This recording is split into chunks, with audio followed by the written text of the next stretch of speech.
"What are you doing here?" he said. "This isn't where the people leave. This is where they come in." "We're going to be in the same picture together," she said shyly. "Good," said Dr. Hitz heartily. "And say, isn't that some picture?" "I sure am honoured to be in it with you," she said. "Let me tell you," he said, "I'm honoured to be in it with you. Without women like you, this wonderful world we've got wouldn't be possible." He saluted her and moved toward the door that led to the delivery rooms. "Guess what was just born?" he said. "I can't," she said. "Triplets," he said. "Triplets?" she said. She was exclaiming over the legal implications of triplets. The law said that no newborn child could survive unless the parents of the child could find someone who would volunteer to die. Triplets, if they were all to live, called for 3 volunteers. "Do the parents have 3 volunteers?" said Leora Duncan. "Last I heard," said Dr. Hitz, "they had 1, and were trying to scrape another 2 up." "I don't think they made it," she said. "Nobody made 3 appointments with us. Nothing but singles going through today, unless somebody called in after I left. What's the name?" "Whaling," said the waiting father, sitting up, red-eyed and frowsy. "Edward K. Whaling, Jr. is the name of the happy father-to-be." He raised his right hand, looked at a spot on the wall, gave a hoarsely wretched chuckle. "Present," he said. "Oh, Mr. Whaling," said Dr. Hitz. "I didn't see you." "The invisible man," said Whaling. "They just phoned me that your triplets have been born," said Dr. Hitz. "They're all fine, and so is the mother. I am on my way to see them now." "Hooray," said Whaling emptily.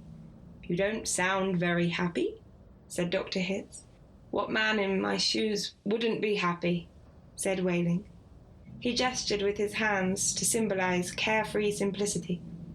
"All I have to do is pick out which one of the triplets is going to live, then deliver my maternal grandfather to the happy hooligan, and come back here with a receipt." Dr. Hitz became rather severe with Whaling, towered over him. "You don't believe in population control, Mr. Whaling?" he said. "I think it's perfectly keen," said Whaling tautly. "Would you like to go back to the good old days, when the population of the Earth was 20 billion, about to become 40 billion, and then 80 billion, and then 160 billion? Do you know what a druplet is, Mr. Whaling?" said Hitz. "Nope," said Whaling sulkily. "A druplet, Mr. Whaling, is one of the little knobs, one of the little pulpy grains of a blackberry," said Dr. Hitz. "Without population control, human beings would now be packed on this surface of this old planet like druplets on a blackberry. Think of it." Whaling continued to stare at the same spot on the wall.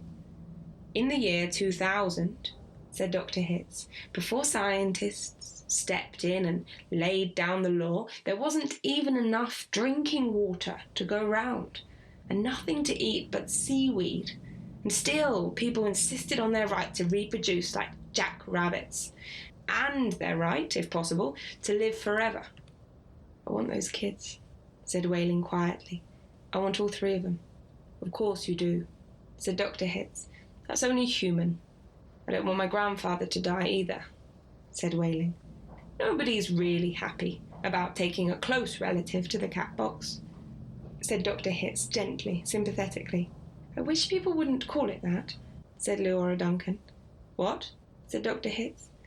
"I wish people wouldn't call it the cat box and things like that," she said. "It gives people the wrong impression." "You're absolutely right," said Dr. Hitz. "Forgive me." He corrected himself, gave the municipal gas chambers their official title, a title no one ever used in conversation. "I should have said, Ethical Suicide Studios," he said.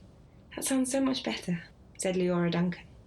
"This child of yours, whichever one you decide to keep, Mr. Whaling," said Dr. Hitz, "he or she is going to live on a happy, roomy, clean, rich planet thanks to population control. In a garden like that mural there. He shook his head. 2 centuries ago, when I was a young man, it was a hell that nobody thought could last another 20 years. Now centuries of peace and plenty stretch before us, as far as the imagination cares to travel. He smiled luminously. The smile faded as he saw that Whaling had just drawn a revolver. Whaling shot Dr. Hitz dead. "There's room for one, a great big one," he said. And then he shot Leora Duncan. "It's only death," he said to her as she fell. "There, room for 2. And then he shot himself, making room for all 3 of his children. Nobody came running. Nobody, seemingly, heard the shots. The painter sat on the top of his stepladder, looking down reflectively on the sorry scene. The painter pondered the mournful puzzle of life, demanding to be born, and, once born, demanding to be fruitful, to multiply, and to live as long as possible, to do all that on a very small planet that would have to last forever. All the answers that the painter could think of were grim. Even grimmer, surely, than a cat box, a happy hooligan, an easy go. He thought of war, he thought of plague, he thought of starvation. He knew that he would never paint again. He let his paintbrush fall to the drop cloths below. And then he decided he had had about enough of life in the happy garden of life too, and he came slowly down from the ladder. He took Whaling's pistol, really intending to shoot himself, but he didn't have the nerve. And then he saw the telephone booth in the corner of the room. He went to it, dialed the well-remembered number, 2BR02B. "Federal Bureau of Termination," said the very warm voice of a hostess. "How soon could I get an appointment?" he asked, speaking very carefully. "We could probably fit you in late this afternoon, sir," she said. "It might be even earlier if we get a cancellation." "All right," said the painter. "Fit me in, if you please." And he gave her his name, spelling it out. "Thank you, sir," said the hostess. "Your city thanks you, your country thanks you, your planet thanks you. But the deepest thanks of all is from future generations." If you enjoyed this story, like, comment, and share it with others. Subscribe for more classic literature, and check out my sister channel, Ruth Teaches, for language learning content.